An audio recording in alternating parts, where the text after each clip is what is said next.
transmettre aussi votre présence dans la région de l'Extrême Nord, dans YouTube et dans les réseaux sociaux.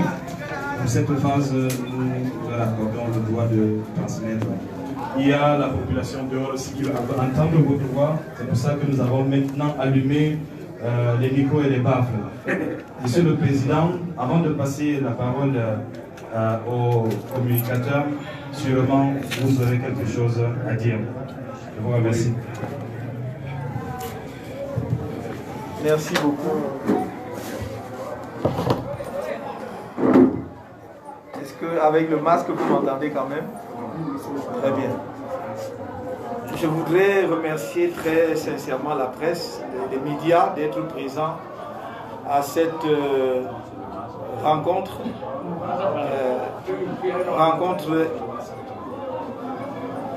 Voilà, pour que le volume soit plus haut. Merci. On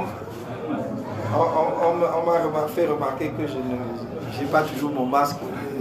Je dois donner l'exemple du respect des mesures prescrites pour éviter la propagation de la Covid-19. Mais je pense que les distances exigées sont observées. Donc je voulais réitérer mes remerciements à la presse, aux médias d'être présents à cette rencontre, qui est une rencontre, j'allais dire, presque familiale, c'est interne, c'est pas un meeting. Vous avez bien vu que nous n'avons pas fait une mobilisation des populations. Je voulais rencontrer de passage ici à Maroua les principaux responsables de notre parti dans la région de l'extrême nord. Et la délégation qui m'accompagne avec des membres du directoire national, mon conseiller spécial, mes conseillers spéciaux, Sa Majesté Bilon Haïfa, M. Draga qui est là, le secrétaire national à l'éducation, un des membres du comité des sages, un des piliers de notre parti qui a une mission spéciale dans une des régions du pays, entre autres. Et ils ne sont pas tous là, mais ce sont ceux avec qui j'ai pu être là cet après-midi. Nous avons une forte délégation qui est dans la région pour accompagner, comme vous l'avez vu ici, le premier vice-président de notre parti, M. Mamadou Yakouba Mota, qui est sorti de prison le 5 février après 20 mois de prison et que nous tenions à raccompagner à son domicile auprès de sa famille nucléaire, pour qu'il retrouve la chaleur familiale. Et notre mission se poursuivra demain jusqu'à Tokombéré, parce que j'avais promis, lorsque je suis venu rendre visite à sa famille, ici à Maroua, et à ses parents à Tokombéré, que je le ramènerai personnellement ici. Et c'est ce que je compte faire. On a déjà fait l'étape de Maroua, on fera l'étape de Tokombéré demain. Voilà brièvement les principales raisons, ou je dirais même la principale raison de ma présence ici. Je saisis cette occasion pour saluer chaleureusement les responsables du parti ici présents et nos nombreux militants qui sont dehors alors même que nous n'avons pas organisé le meeting. Chers camarades, chers amis politiques, merci d'être là. Merci. Merci du fond du cœur pour votre courage, pour votre ténacité, malgré les menaces, malgré les pressions. Vous êtes fidèles à votre engagement et vous avez raison d'être fidèles à cet engagement, parce que notre lutte politique, c'est une lutte pour un meilleur Cameroun, pour tout le monde. Pour tout le monde. Nous voulons un pays où la prospérité sera partagée entre les fils et les filles, tous les fils et toutes les filles de ce pays, y compris les enfants de ceux qui sont en charge du pays aujourd'hui. Nous n'excluons personne, mais nous allons mener ce combat au nom et pour le compte de tous les Camerounais. Je vous remercie. Et comme je vous l'ai toujours dit, nous voulons mener ce combat dans la paix et par les urnes. Le MRC, depuis sa création, n'a jamais exercé la violence. Nos meetings se passent toujours dans la paix, du nord au sud. Vous voyez que nous faisons toujours dans la paix. Et c'est notre option fondamentale. Mais je saisis cette occasion pour vous dire, mes chers amis, vous avez un rôle important à jouer dans le changement de ce pays. Ne restez pas là comme des spectateurs, c'est vous les acteurs. Les acteurs premiers, ce sont les citoyens. Et comment est-ce que vous êtes les acteurs? Vous êtes les acteurs parce que ce sont vos voix, ce sont vos votes qui comptent. Allez vous inscrire sur les listes électorales pour ceux qui ne se sont pas encore inscrits. Et le jour du vote, allez voter. C'est vous qui allez décider qui sera le prochain dirigeant du Cameroun et personne d'autre. C'est vous. Personne ne doit vous imposer vos dirigeants demain. Inscrivez-vous, ayez votre carte électorale. Même si vous ne voulez pas voter pour moi, mais soyez libre de voter pour qui vous voulez, mais choisissez qui vous voulez. Et vous ne pouvez choisir que si vous avez votre carte d'électeur. Donc allez vous inscrire sur les cartes, sur les listes électorales. La politique que vous voyez là, ce n'est pas simplement ce qu'on vous fait croire. C'est-à-dire quelques personnes qui ont des moyens parce qu'ils ont pris sur l'État et qui viennent vous distribuer 500 francs, 1000 francs. Parce qu'on vous a réduit à la pauvreté, à la mendicité pour vous tenir. Vous donnez 500 francs, 1000 francs. Mais vous êtes citoyen de ce pays. Vous êtes citoyen à part entière. Et personne ne veut vous traiter comme des gens réduits à la mendicité. On doit vous traiter avec dignité parce que vous avez le droit de partager la richesse de ce pays au même titre que tout le monde. C'est le sang de notre lutte, c'est le sang de notre combat. Vous savez, vous pouvez aller au fin fond du Cameroun, vous pouvez aller à Vélé, trouver un citoyen camerounais. C'est peut-être un génie, il a le talent de Einstein. Mais il n'a pas l'occasion, on ne l'a pas mis dans un contexte et dans un environnement où il peut faire valoir son intelligence. Et c'est cela que je veux combattre. Je veux que chaque Camerounais ait sa chance. Le génie que nous célébrons, les talents que nous célébrons là sont partout au Cameroun. Mais seulement les autres, beaucoup de Camerounais, ne sont pas mis dans les conditions où ils peuvent faire éclore leur génie. Et nous allons travailler pour que cela arrive.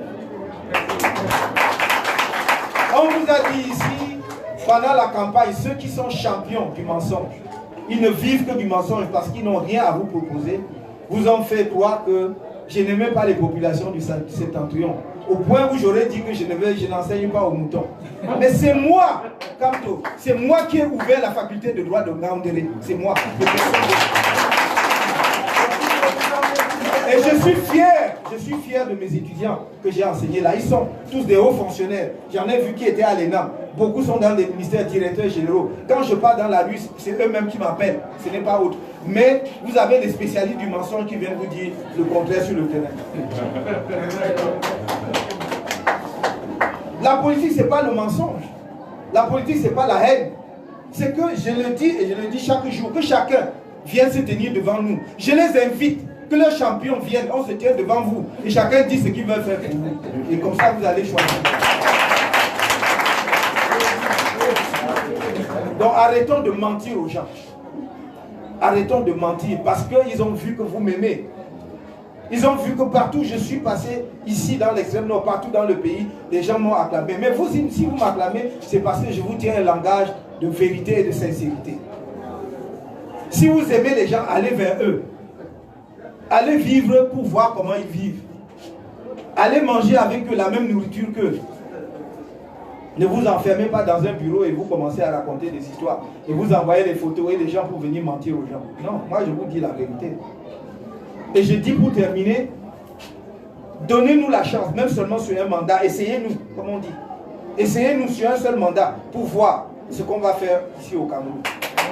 Un seul. Si on ne tient pas ce qu'on a dit, vous nous mettez dehors. Vous avez le pouvoir, la capacité de le faire. Vous avez vu les autres pendant 40 ans. Donnez-nous la chance sur un seul mandat de tester. Je vous remercie.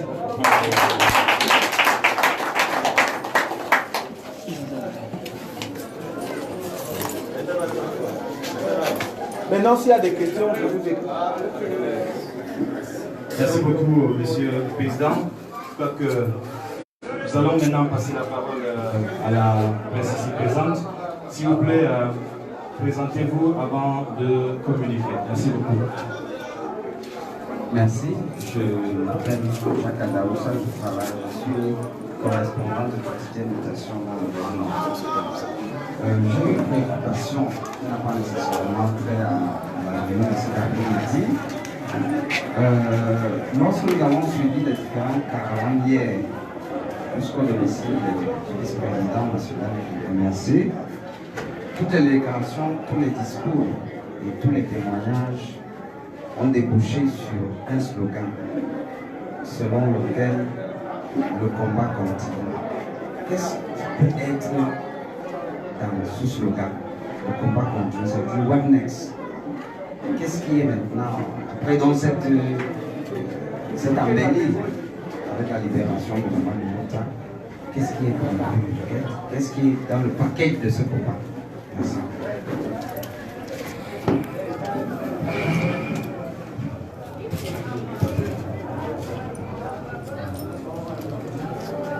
La réponse est très simple. Est-ce que le MRC est au pouvoir? Donc, le combat ne peut pas être.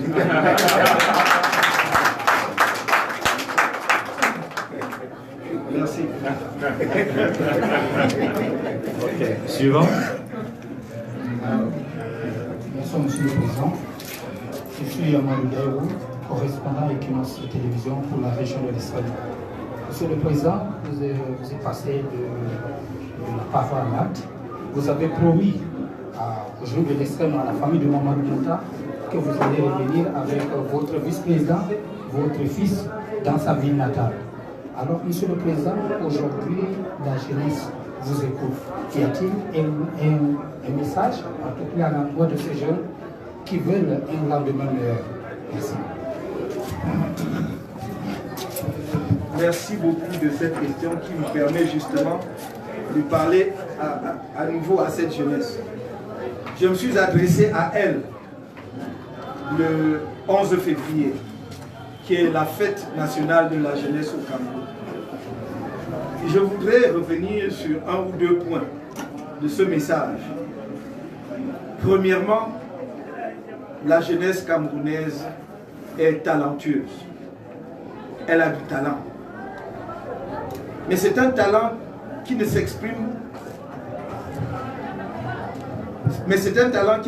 pas toujours pleinement parce qu'elle ne trouve pas un contexte favorable à l'expression de ce talent. Vous avez vu que partout et dans tous les domaines où vous avez les Camerounais, ils réussissent malgré les obstacles et les difficultés à se hisser parmi les meilleurs. Je n'ai pas cité tous ceux que je pouvais citer dans mon message. Je n'ai pas cité le jeune qui vient de soutenir une thèse de doctorat en mathématiques à 22 ans. Vous imaginez, 22 ans. C'est l'âge auquel certains commencent leurs études à l'université. Lui, il a déjà le doctorat, après être diplômé comme ingénieur. C'est un Camerounais. Vous en avez un, comme je l'ai dit dans mon message, qui a créé une application de messagerie qui s'appelle Dicalo, qui fait le même travail que WhatsApp et autres. C'est un jeune Camerounais. Pourtant, il n'a pas reçu d'aide spéciale. Hein. Et c'est pour cela que je souhaite qu'une telle application soit appropriée très rapidement par les Africains, pas seulement les Camerounais, pour que ça prenne toute sa place et son jour.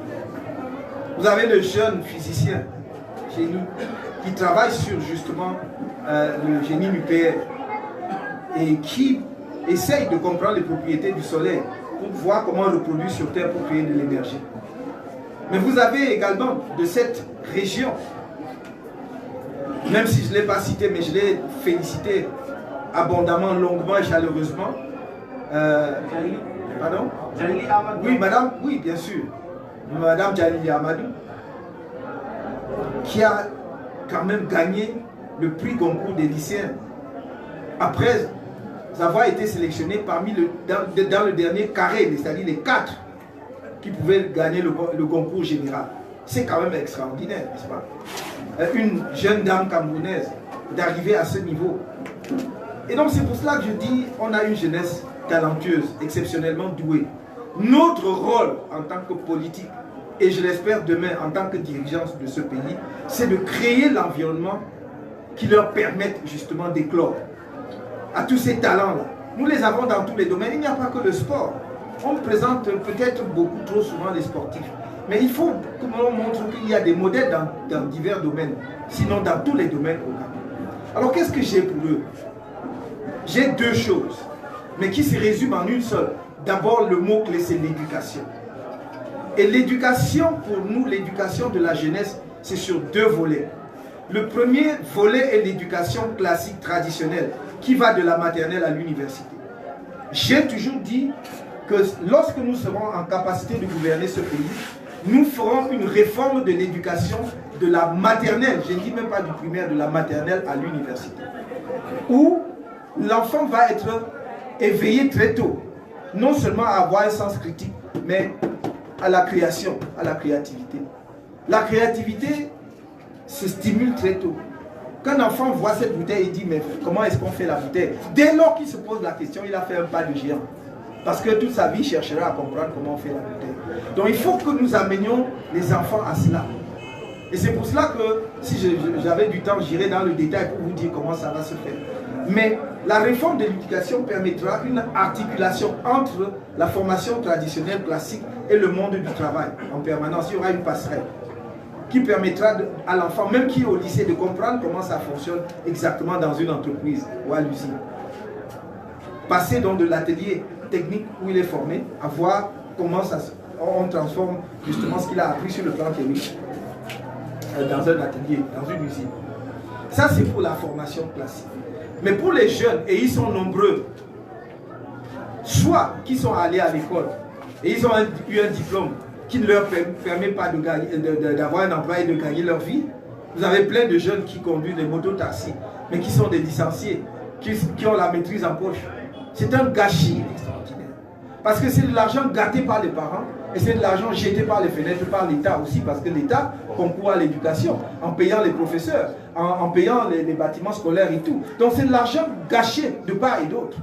On ne peut pas mettre 7 ans à former un jeune pour ensuite le voir sur un mototaxi, une mototaxi. C'est terrible pour moi. Et ça offre quel emploi, quelle perspective pour ces jeunes? Si vous prenez les statistiques, vous verrez que la plupart des conducteurs de mototaxi ne peuvent pas dépasser les 5 ans sur la moto. Parce que ça casse. Ça casse. Et au bout de 5 ans, qu'est-ce qu'il a gagné pour construire sa vie? C'est pour cela que je dis, pour les jeunes qui sont allés à l'école, ils ont des diplômes et ils ne trouvent pas d'emploi, on va les remettre dans les circuits de l'emploi par une passerelle de formation professionnelle au métier qui, comme je l'ai dit, la formation professionnelle durera de 3 mois à 24 mois, à 2 ans. Parce que comme je l'ai dit, un jeune qui a déjà une maîtrise en poche, il a une maîtrise de lettres par exemple. Mettons qu'il veut devenir un spécialiste des nouvelles technologies de l'information et de la communication. Vous n'avez pas besoin de 4 ans pour transformer ce jeune-là, même en un ingénieur, même en un technicien, en un programmeur. Vous n'avez pas besoin de 4 ans, comme celui qui vient de passer son bac au lycée. Parce qu'il a un niveau de compréhension intellectuelle qui est beaucoup plus élevé, il peut aller très loin. Donc, on va faire des passerelles pour les former. Mais pour ceux qui ne sont pas du tout allés à l'école, parce que les parents n'avaient pas les moyens, parce que le hasard de la vie a été trop dur pour eux, on va donc les remettre dans les couloirs de formation professionnelle. J'ai dit que mon objectif, c'est que dans les 5 à 10 ans qui viennent, chaque jeune Camerounais ait reçu au moins une formation, même d'une durée de 3 mois. Je vais vous donner un exemple. Vous allez vous dire, mais qui est-ce qu'on peut former en 3 mois? On peut former beaucoup de gens en 3 mois. Si je prends les jeunes filles, notre projet, c'est de relancer et de redynamiser, par exemple, le secteur, la filière textile. Et donc, de créer beaucoup d'emplois dans le textile. Nous produisons du coton. Mais en plus de notre production, il y a du coton dans beaucoup de pays voisins, au Tchad et ailleurs. Nous étions l'un des premiers pays à avoir une usine Sodécoton ne produit pas que le coton, mais il y avait la Sodécoton, l'usine de filature. Et puis, on a à Douala l'usine qui transformait en tissu. Mais pourquoi sommes-nous restés derniers alors que des usines comparables continuent à bien fonctionner, par exemple en Côte d'Ivoire et dans d'autres pays? Donc c'est une filière complète. Or, si vous voulez former par exemple des couturières, c'est-à-dire que au lieu que nous importions la friperie comme nous le faisons massivement, on ne sait même pas qui a d'abord porté ces vêtements avant que ça nous arrive. On ne sait même pas si certaines maladies que nous avons aujourd'hui ne viennent pas de là. Mais ça, en même temps, ça tue toute la filière cotonnière chez nous, la production textile. Si vous voulez booster cette filière, vous réduisez progressivement l'importation de la friperie. Et vous faites que les habits que l'on confectionne ici chez nous, j'aime bien les boubous comme vous, qu'on confectionne chez nous, les tenues africaines et tout, soit notre coton, ou les cotons des pays voisins que nous transformons ici. Vous allez donc avoir besoin d'une main d'œuvre abondante dans la filière. Et vous formez une fille en 3 mois pour apprendre à bien tenir la machine, c'est-à-dire pour coudre droit et tout ça. En 3 mois, vous l'avez formée. En 3 mois, vous l'avez formée. Elle a son travail dans l'usine. Et elle peut donc aller faire son travail dans l'usine. Je vois, il y a des petits supermarchés qui ouvrent partout. Mais ceux qui ouvrent ça vont chercher leur famille, les membres de leur famille au village, qui viennent vendre dans la boutique. Et dès que vous entrez, elle vous regarde comme si vous aviez un problème avec elle. Vous parlez, elle répond mal. Alors qu'elle oublie que c'est quand vous achetez qu'elle peut avoir son salaire à la fin du mois. La plupart dans les supermarchés que vous voyez, c'est après qu'on les a recrutés, qu'on les forme sur l'État, pour qu'elles apprennent même à classer les marchandises dans les rayons. Or, c'est tout un métier. En 3 mois, je forme les techniciens de surface, des rayons, de tout. 3 mois. Comment on classe la marchandise pour que ça attire le client? Il y a toute une technique pour ça. Hein. Vous croyez qu'on ne va dans la boutique? Il y a une technique. Donc on forme les agents on forme aussi les gens qui accueillent. Parce que ce n'est pas... sourire à un client ne veut pas dire que tu veux sortir avec lui. C'est juste pour que le client là dépense son argent. Parce que si vous êtes gentil, il croit comme les Camerounais, dès qu'une fille sourit, il croit qu'il est déjà parti avec elle. Non. C'est pour que vous dépensiez votre argent. Vous pouvez donc bien l'accueillir en restant digne. Vous n'avez rien à voir. Donc tout ça se forme. Vous ne pouvez pas trouver, comme nous aimons parler des Blancs, vous ne pouvez pas trouver en Europe quelqu'un qui exerce un métier sans avoir reçu un million. Ça n'existe pas. Ce que je vous dis là, c'est la même chose que vous verrez en Europe. Personne ne peut vendre dans un supermarché. Même quand on vous recrute, même les étudiants qui vont les stages, là, on les forme d'abord derrière avant de les mettre. Donc, c'est tout cela que j'appelle la formation. Vous allez dans un village, vous allez dans une commune. J'étais appelé, je peux citer d'autres communes où j'étais, ici.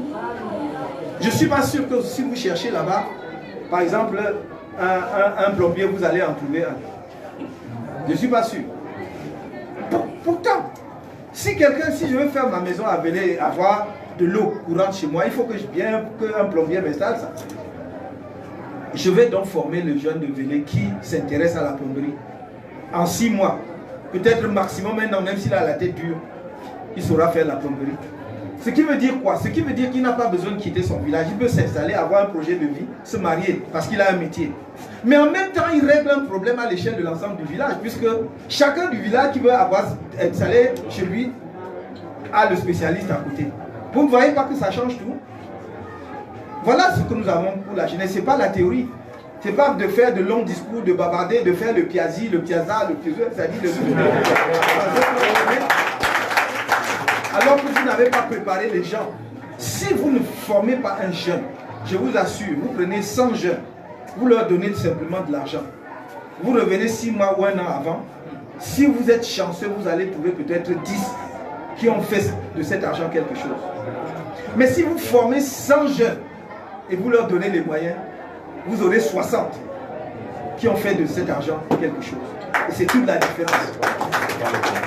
Et je termine en vous disant que notre projet, ce n'est pas de former les jeunes et de les laisser dans la nature. C'est de former les jeunes et de les accompagner. Nous savons que les jeunes n'ont pas les moyens. Donc si je forme mon jeune plombier, ou si je forme le jeune pour la menuiserie métallique, Je vais lui dire, bon, pour faire ta menuiserie métallique, pour faire les fenêtres là, souder les portes, tout ça là, qu'est-ce qu'il te faut? Il va dire, j'ai besoin de tel type d'équipement. Moi, je ne vais pas lui donner de l'argent. Je vais faire un accord avec la mairie du coin. On va lui acheter l'équipement, mais il y aura des inspecteurs, des gens qui vont passer suivre régulièrement si l'équipement est là, s'il utilise l'équipement et tout cela. Parce que s'il ne le fait pas, alors on va l'arrêter, il faut qu'il rembourse. Mais s'il utilise bien son équipement, cela veut dire qu'il aura gagné cet équipement, on lui a donné. Alors que dès que vous donnez l'argent, il y a 1000 projets. Entre-temps, il y a sa copine qui est malade, il faut que ça il va donner un verre de bilbil.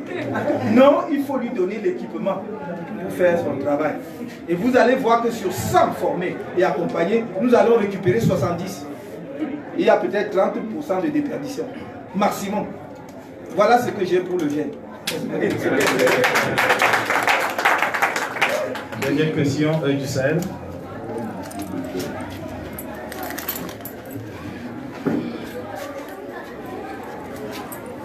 Merci, Monsieur le Président. Je voudrais, vous allez m'excuser de poser une question à double niveau. Premièrement, sur la situation de vos camarades encore en détention. Quelle est leur situation? Quelles sont les démarches? À quel niveau se trouve le combat pour leur libération? Autre question, je voudrais peut-être celle-là par rapport au sens même du combat.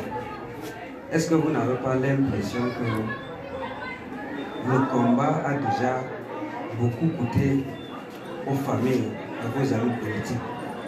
Je m'explique. Il y a quelques mois, vous-même avez été en détention. Vous en avez fait 9 mois. Votre premier vice-président en a fait 20. Jusqu'ici, il y a d'autres camarades qui sont privés de liberté. Est-ce que et l'embastillement n'est pas prêt de s'arrêter? Est-ce que vous n'avez pas l'impression qu'il faut réajuster le combat pour ne pas priver davantage d'autres amis politiques de liberté? Puisque, pour dire vrai, le régime n'est pas prêt à fléchir. Est-ce que vous allez continuer à faire comme si de rien n'était pendant qu'il y a des familles qui sont privées de leur chef de famille? Merci.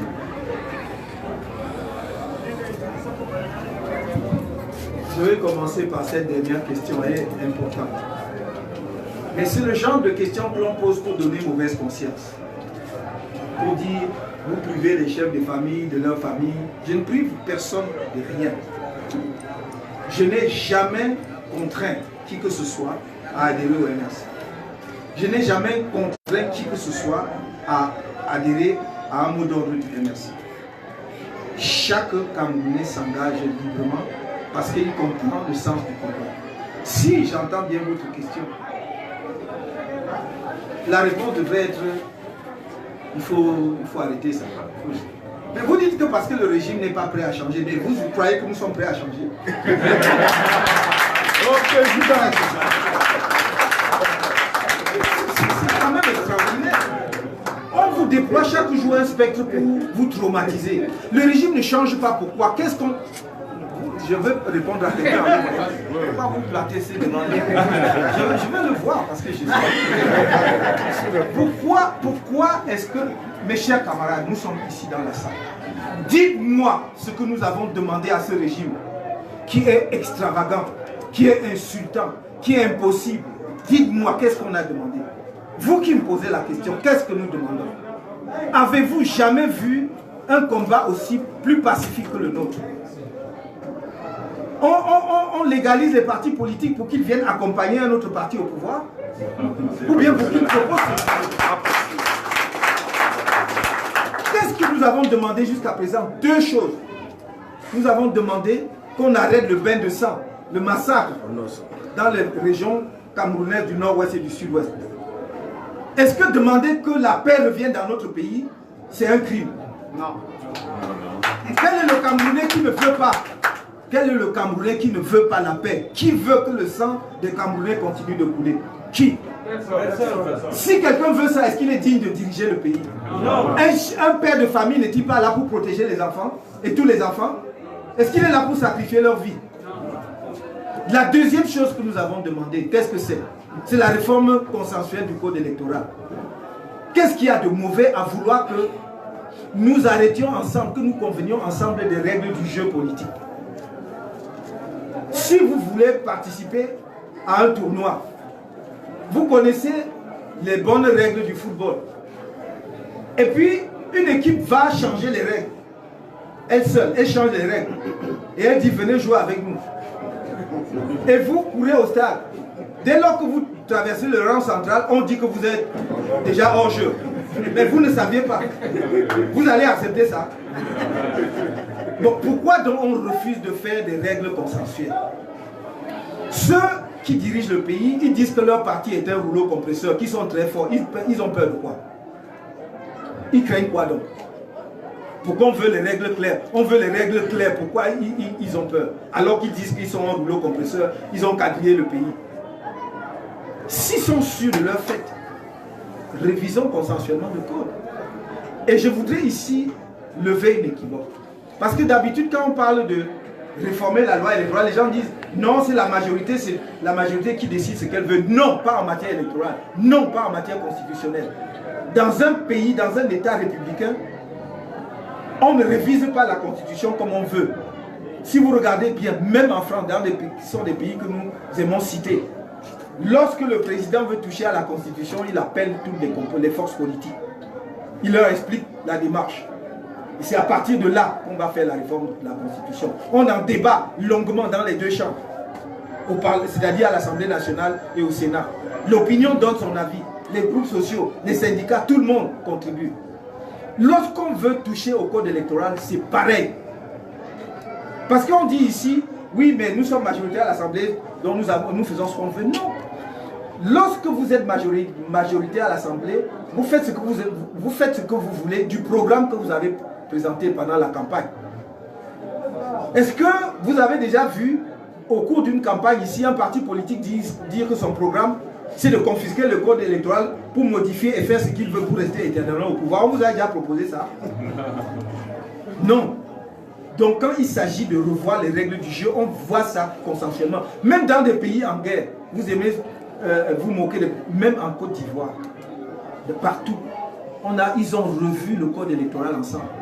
Vous avez vu que alors que l'opposition est même représentée dans la CNI en Côte d'Ivoire, ils ont estimé que leur représentation n'était pas suffisante. Ils sont allés jusque devant la Cour africaine des droits de l'homme. Ça n'a choqué personne. Ici au Cameroun, dès qu'on dit oui, mais comme le pouvoir n'est pas prêt de céder, mais vraiment, est-ce que vous allez priver les familles de leur père, machin? Qu'est-ce qu'il nous reste à faire? De rentrer comme on nous demande de le faire sous les lits, de nous cacher pour dire que demander des excuses. On m'a demandé de demander des excuses.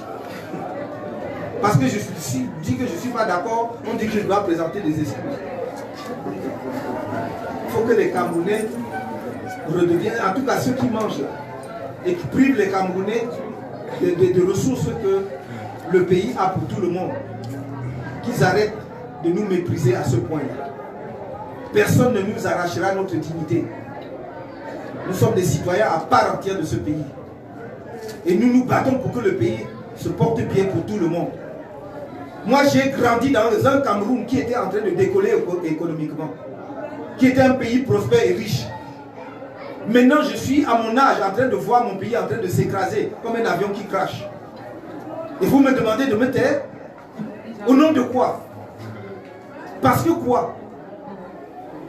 Ça ne va pas, ça n'arrivera pas. S'il vous plaît, dites-le à vos lecteurs que ça n'arrivera pas avec Campton. J'ai refusé ça.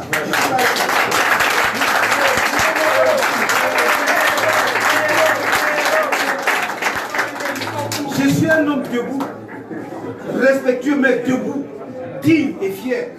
Et je ne fais jamais rien pour faire du mal aux gens. Je dis arrangeons notre pays. Qu'est-ce qu'il y a de mal à dire arrangeons notre pays? Quelqu'un me demandait tout à l'heure, what next? Est-ce que sur les deux choses que nous demandons, on nous en a donné une seule? Vous nous demandez quoi? Un parti politique, sa vocation, c'est de travailler, de mobiliser, comme vous voyez là, de former ses militants pour aller par la voie électorale à la conquête du pouvoir. Mais si on vous dit que la conquête du pouvoir, même par la voie électorale, est impossible, vous voulez faire quoi? Vous allez continuer à vous battre jusqu'à ce qu'on comprenne qu'on doit voir les règles du jeu là pour que ce soit bien, pour qu'on aille aux élections. Nous n'avons aucune armée. Nous n'avons pas l'intention d'avoir une milice, nous n'en avons pas. Nous n'en aurons jamais. Notre option, c'est le changement dans la paix et par les urnes. Mais si nous nous battrons sur cette option-là jusqu'au bout, croyez-moi.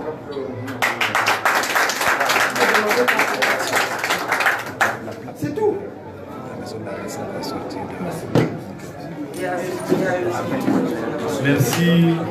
Merci beaucoup. C'est terminé pour aujourd'hui. Venez avec nous à Tokombéré demain si vous avez d'autres questions. Je vous remercie, merci beaucoup Monsieur le Président National pour cet exercice. Nous avons été édifiés. Je prierai la sécurité de prendre des dispositions. La sécurité prend des dispositions. Ceux qui sont ici à l'intérieur vont d'abord attendre que le président et sa suite sortent avant de se lever pour sortir aussi. Mais quant à se lever, par politesse on peut se lever. Le président est en train de sortir, s'il vous plaît, debout. Allez plus loin. Madame? Hein?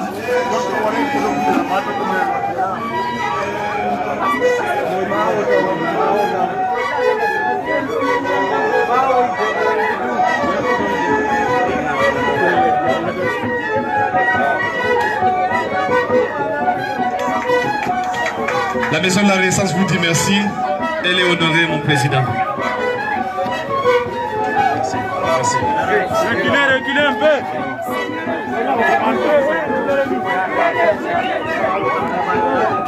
Ça, c'est le direct sur sa page. Vous faites quoi? C'est le direct sur sa page. Merci. Champion.